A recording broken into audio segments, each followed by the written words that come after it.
The gleaming diplomatic vessel of the Galactic Council slowed down as it neared Earth. The ship was like a sleek silver fish against the darkness of space. Its many instruments collected data about the blue-green planet below. HFY Ta stood on the command deck. Her tall, slender form towered over the other crew members. Her silver eyes, a mark of her species, narrowed as she studied the information appearing on the screens around her. "This cannot be correct," she said softly. Her voice had a musical quality, like chimes in a gentle breeze. "According to our records, they should still be limited to their own solar system." Second Commander Jun moved beside her. Unlike Ta's silver coloration, his skin had a faint blue tint. "I've checked the readings 3 times, he said. "They've developed faster than light communication, only 97 years after splitting the atom. No other species has made such a leap so quickly." Tay tapped her long fingers against the console. In her 200 years serving the Council, she had been part of 17 first contact missions. Each followed a predictable pattern. Species developed technology in a specific order over thousands of years. This planet was different. "They're called humans," Jun said, bringing up more information. "They appear to develop technology through competition rather than cooperation." "Fascinating," Ta murmured. "And dangerous. The Council will want to know about this immediately." She straightened her formal uniform, a shimmering material that changed colors with her movements, and turned to the communications officer. "Prepare the translation systems," she ordered, "and send a priority message to the Council. We have found something unexpected." The ship moved into orbit around Earth. From this distance, they could see the night side of the planet sparkle with city lights. Ta watched with growing concern as the ship's sensors detected nuclear weapons, space stations, and primitive but functional interplanetary ships near their neighboring planets. "They're so young," she said, "yet they've spread through their system like wildfire." Jun pointed to another screen. "More concerning, they're divided. Not one government, but many. According to our protocols, we shouldn't even contact them until they've unified." Ta considered this. The rules were clear, but something about this species made her hesitate. "The Council must decide," she finally said. "Begin standard contact procedures." 3 days later, Ta stood in the ship's main hangar. Around her, crew members made final preparations to receive the human delegation. The air in the hangar was adjusted to Earth normal conditions, although the slightly higher oxygen content made Ta feel lightheaded. "Remember," she told her team, "show no reactions to their appearance or behavior. We don't want to offend them." The shuttle from Earth docked with perfect precision. Another surprise. Ta had expected their first docking attempt to be clumsy, as was typical with newly spacefaring species. The airlock door slid open, and Ta got her first real look at humans. They were shorter than her people, with a surprising variety of skin colors and body types. Unlike most Council species that evolved toward uniformity, these humans embraced diversity. Even more surprising was their delegation. Ta had expected a small group of government officials. Instead, 8 humans entered the hangar: a scientist with wild white hair, a woman in what appeared to be military dress, 2 diplomats in formal clothes, an artist carrying recording equipment, and others representing different aspects of human society. Their leader stepped forward. He was of average height for a human, with dark hair touched with gray at the temples. His name, according to their communications, was Director Han. "Welcome aboard the Celestial Messenger," Ta said formally, using the translation device at her throat. "I am HFY Ta of the Galactic Council." Director Han smiled, showing teeth, which would be a threat display in many species, but was apparently friendly in humans. Then he looked directly into her eyes, another behavior that most civilized species avoided as too aggressive. "Thank you for your welcome, HFY," he replied. His voice was calm and confident. "Earth is honored by your visit." Tai was about to continue with the formal greeting when Han added something that made her silver eyes widen in surprise. "We've been watching your ship for 3 days," he said casually. "We detected you shortly after you entered our system. We're pleased you finally decided to say hello. A murmur ran through Ta's crew. This was impossible. Human technology should not have been able to detect their ship at that distance. Their stealth systems were among the best in the galaxy. Tay recovered quickly. You have impressive detection capabilities, Director Han. Han's smile grew wider. We're full of surprises, Hai and Voy. That's what makes humans interesting. Looking at the confident, diverse group before her, Ta had a sudden feeling that the Galactic Council was not prepared for humanity. These beings had developed in ways no model had predicted. They were chaotic, divided, and advancing at an alarming rate. And now they were looking to the stars with curiosity and determination. The Council would need to decide quickly how to handle this unexpected species before they decided to explore the galaxy on their own terms. The eternal harmony cut through hyperspace like a knife through water. The massive Council transport ship was the pride of the galactic fleet. It stretched nearly a mile long, its smooth surface broken only by observation windows and docking bays. Inside, its corridors hummed with activity as crew members from a dozen different species went about their duties. Director Han stood alone at a large viewport. He watched the swirling colors of hyperspace with quiet fascination. Here, outside normal space, light behaved differently. Colors that had no name in human language twisted and danced beyond the energy shields of the ship. Dr. Jin joined him at the window. She was Earth's top expert in alien biology and had spent the 2-week journey studying every non-human species aboard. Her normally tidy black hair was messy from running her hands through it too often, a habit when she was deep in thought.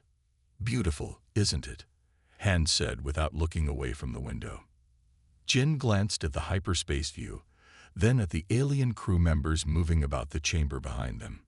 "Yes, but that's not what I came to talk about." She lowered her voice. "Have you noticed how they watch us? All the time?" Han nodded slightly. "I've noticed. It's like we're lab animals," Jin continued. "The way they track our movements, record our conversations. They're studying us, or monitoring a potential threat," Han added quietly. Jin's eyes widened slightly. "You think they're afraid of us? Wouldn't you be?" Han turned to face her. "We achieved in a century what took them 1,000 years. They can't predict what we'll do next." Across the large observation chamber, 2 council officials stood watching the humans. Liaison Dai was tall and thin with pale green skin and large dark eyes. Like most species from water worlds, she had a slight shimmer to her appearance. Beside her, Liaison's son was shorter with golden scales covering his body and a ridge of stiff spines running from his forehead down his back. The director and the scientist have been speaking for 6 minutes. Sun noted. Their facial expressions suggest serious discussion. Day's large eyes blinked slowly. "You find them disturbing." It wasn't a question, but Sun answered anyway. "Their unpredictability concerns me. Most species follow logical patterns of behavior and development. Humans." He gestured toward the small group of Earth delegates scattered around the chamber. Some were talking animatedly, others arguing. A few sitting quietly reading data tablets. Look at them. No clear rank structure. They argue openly, yet somehow work together. It defies all social models. "The Council has encountered unusual species before," Day said. "Not like this," Sun replied. "They developed faster than light theory before they unified their planet. It should be impossible." Their conversation was interrupted by a sudden shudder that ran through the ship. The lights flickered, and the smooth hum of the engines changed to an uneven pulse.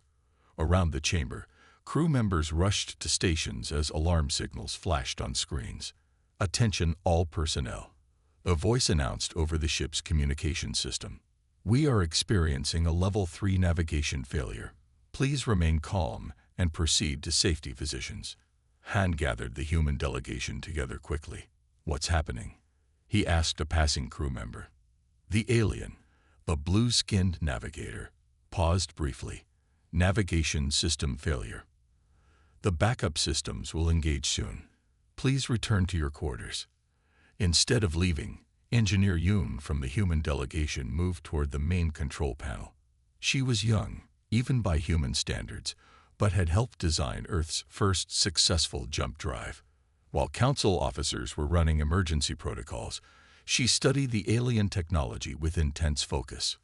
"This connection is overheating," she said, pointing to a glowing section on the display.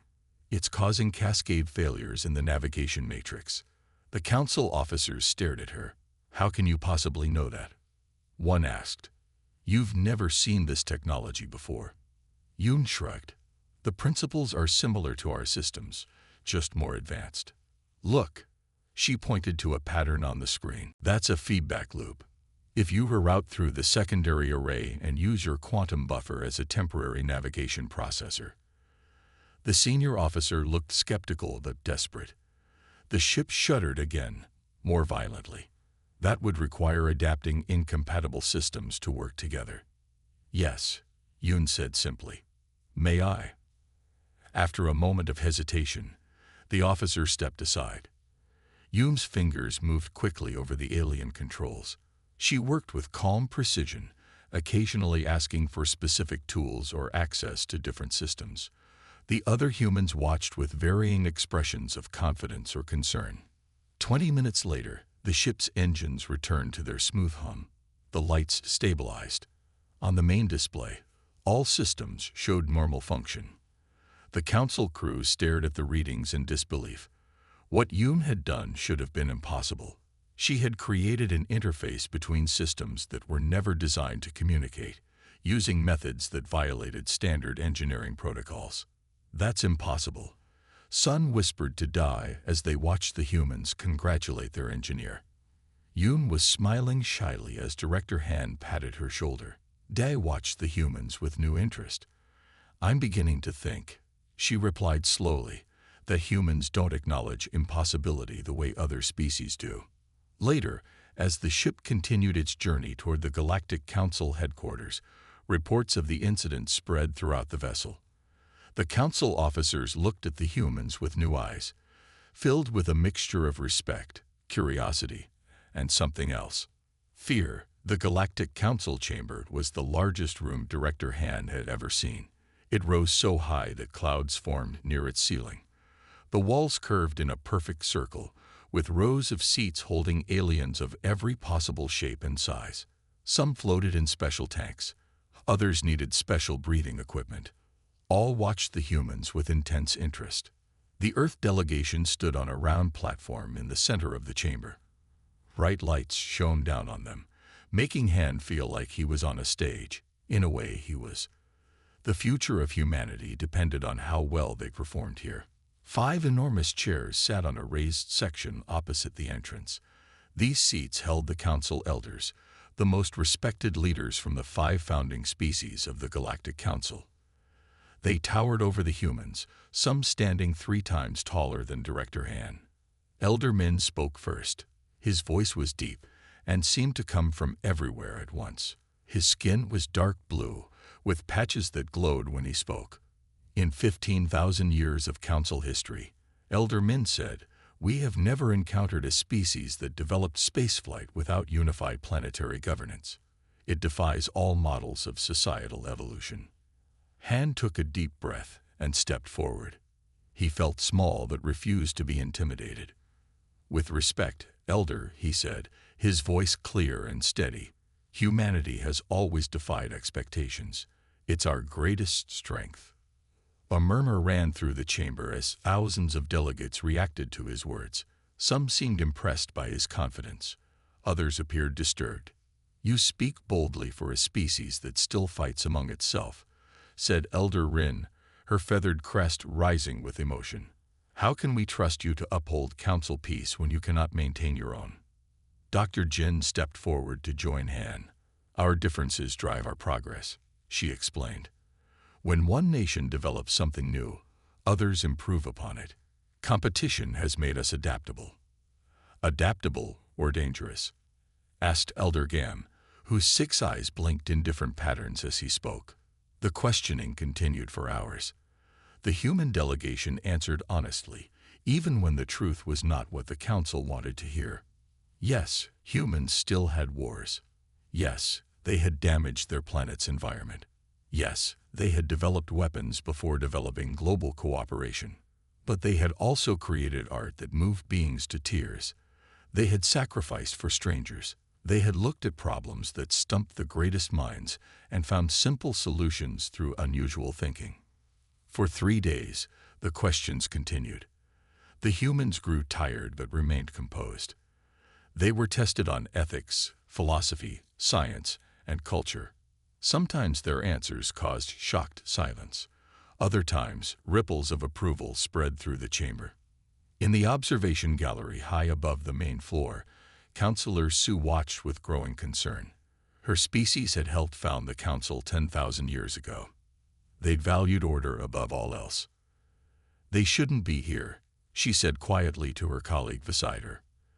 "They're too unpredictable, too chaotic." Counselor J, whose crystalline body reflected the light in rainbow patterns, turned his attention from the proceedings below. "Perhaps chaos is precisely what the Council needs," he replied. "We haven't faced a genuine challenge in millennia." Sue shifted uncomfortably. "You cannot be serious. They admit they still fight wars. Some of their nations still hold dangerous weapons. Their planet has multiple governments that often oppose each other. And yet," Jay said, "they've accomplished more in 1,000 years than some Council species have in 10,000. There is energy in their chaos." Their debate was interrupted by alarms blaring throughout the chamber. Red lights flashed, and a computerized voice announced, "Warning, radiation containment failure in Reactor Section 4. All personnel evacuate levels 30 through 40 immediately." The Council chamber erupted in controlled panic. The elders rose from their seats. Security personnel moved to escort them to safety. The Earth delegation was quickly surrounded by guards. "What's happening?" Han asked a nearby official. "Radiation leak," the official explained hurriedly. "The containment field around one of the station's power cores is failing." The evacuation proceeded according to long-established protocols. Council staff moved efficiently, guiding delegates to safe areas. Engineer Yoon broke away from the human group and approached a control terminal. "Let me see the readings," she said to the technician working there. The technician looked surprised but showed her the display. Yoon studied it for only a few seconds. "You're trying to strengthen the outer containment field," she said. "But that's trapping the radiation inside and increasing pressure. You need to create a controlled release pathway." "That would exceed safety parameters," the technician protested. "The protocols are clear." Han joined them. "What are the protocols trying to protect?" "The central database and the adjacent habitation section," the technician explained. "And if the containment fails completely?" Han asked. "The entire station could be damaged. Many would die." Han looked at Yoon. "You're sure about your solution?" She nodded. "The controlled release would irradiate one section, but it's already been evacuated. The alternative is catastrophic failure." "Do it," Han said. The Council officials argued briefly, but the rapidly worsening readings convinced them to try the human approach. Yoon worked with the station engineers to implement her solution. It required bypassing safety systems and intentionally venting radiation into an evacuated section, actions that violated all Council emergency protocols. 3 hours later, the crisis was over. The damaged reactor was shut down safely. The controlled radiation release had contaminated one section of the station, but no lives were lost. In the aftermath, Counselor Sue confronted Counselor J outside the emergency command center. "This is why they are dangerous," she insisted, her voice tight with emotion. "They disregard established procedures. They take unnecessary risks." Jay watched as the human delegation helped with the cleanup efforts. Engineer Yoon was explaining her solution to fascinated Council technicians. "This is why they are valuable," Jay countered quietly. "When our procedures failed, their unpredictability saved us." Assessment Officer Hyun stood at the front of the review chamber. His golden scales shimmered under the bright lights as he gestured to the display screen behind him. The screen showed data from the most recent test given to the human delegation. The trial of adaptation has never been failed so spectacularly, he announced to the council members. His voice carried notes of both irritation and wonder. The human approach violated every established parameter. The trial had been simple in concept. Adapt to changing conditions while maintaining order.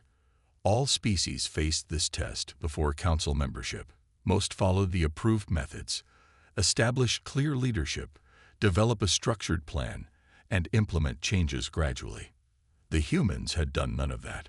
Council moderator Jun stepped forward. Unlike Hyun's rigid posture, Jun moved with a flowing grace. His translucent skin revealed the gentle pulse of 3 hearts. Yet they achieved the objective in 1/3 the expected time, Jun pointed out. He tapped the screen, bringing up comparison data. Their results surpassed those of any previous applicant species. The human delegate stood quietly at the side of the chamber.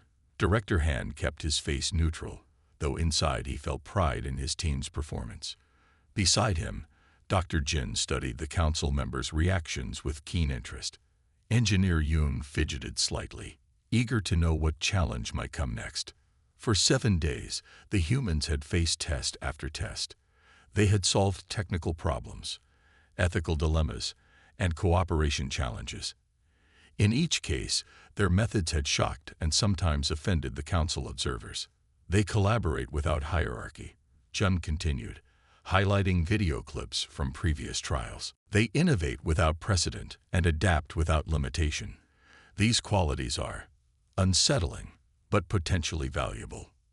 Hyun made a sound that might have been a snort. Unsettling is an understatement. They argue constantly. They disregard established procedures.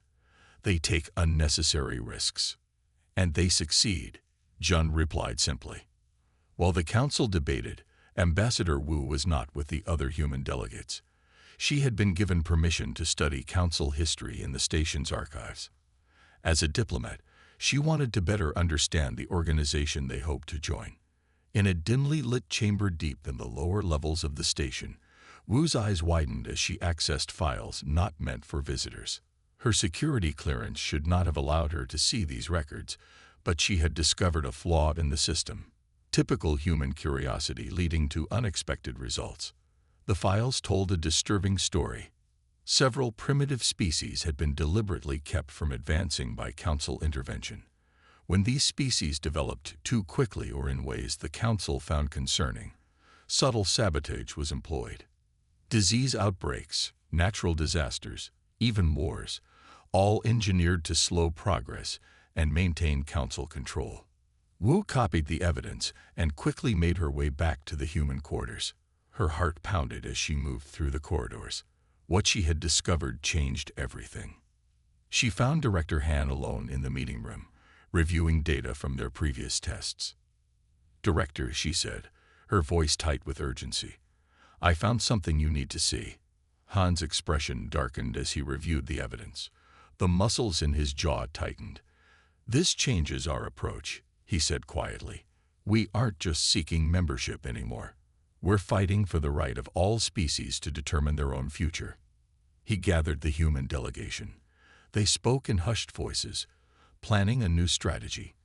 They would continue with the challenges, but their goal had shifted.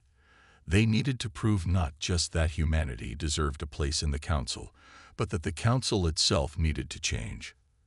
The next morning, the humans arrived for their final challenge. Elder Min himself presented it. "This is the ultimate scenario," he explained. On a large display, a simulation appeared showing a star about to go supernova. Around it, 5 planets with different civilizations faced destruction. You must determine which civilization to save with our limited resources. The simulation details were grim. The star would explode in 24 hours. Council evacuation protocols could only save one world completely. The civilizations ranged from highly advanced to pre-industrial. "The correct approach is established," Elder Min continued. "Preserve the most advanced culture, which has achieved the most progress and can contribute most to galactic knowledge." Director Han looked at his team. They understood without words. This wasn't just a test. It was a reflection of council values. "We'll need the full 24 hours, Han said. The humans worked through the day and night. They argued, sometimes heatedly. They broke into smaller groups, then came back together to share ideas. They ignored meal breaks. They requested additional data that no previous species had thought to ask for. Council observers watched with growing concern as the humans rejected solution after solution. They're going to fail completely, Assessment Officer Hyun commented. They refused to accept the reality of the situation. In the final hour, the humans presented their solution. Instead of choosing one world to save, they had developed a method to evacuate significant populations from all 5 planets. By reconfiguring evacuation ships, creating a chain of temporary shelters on outer moons, and using the gravitational pull of the dying star itself to boost their speed, they could save millions from each world. The simulation ran their solution. The star exploded, and across all 5 worlds, life continued. Impossible, Elder Min whispered as the simulation verified their success. His large eyes blinked rapidly in disbelief. Dr. Jin stood beside the display, her face showing gentle determination. "No," she corrected kindly. "Just previously unimagined." The chamber fell silent. For centuries, the Council had run this simulation. For centuries, every species had chosen to save one world and sacrifice the others. None had questioned the premise that only one could be saved. Until humans. "This," Director Han said into the silence, "is what humanity offers the galaxy. We refuse to accept limitations without question. We imagine possibilities where others see none." He paused, looking directly at Elder Min. "And we believe every sentient being deserves the chance to determine its own destiny." The great council chamber was completely silent. Thousands of beings from hundreds of worlds watched and waited. The only sound was the soft hum of the voting machines as they counted the final votes. Director Han stood with the Earth delegation at the center of the chamber. His face showed no emotion, but inside his heart pounded. For 3 weeks, they had faced tests, questions, and challenges. They had discovered dark secrets and made powerful enemies. Now, everything came down to this moment. Elder Du rose slowly from her seat. She was the oldest member of the council, her skin pale and thin like paper. Some said she had served for over 500 years. When she moved to the speaking platform, even the other elders watched with respect. "In all our history," she began, her voice surprisingly strong, "the Council has never admitted a species that did not meet our predetermined criteria for civilization." Han felt a wave of disappointment. They had failed. After everything they had done, it wasn't enough. But Elder Du wasn't finished.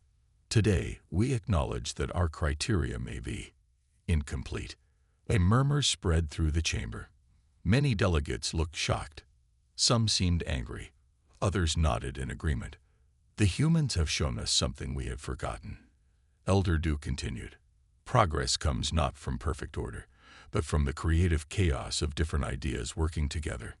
She raised her long, thin hand. A display appeared above the chamber, showing the final vote count. The green numbers greatly outnumbered the red. "Earth is granted provisional membership, with full privileges and responsibilities," Elder Du declared.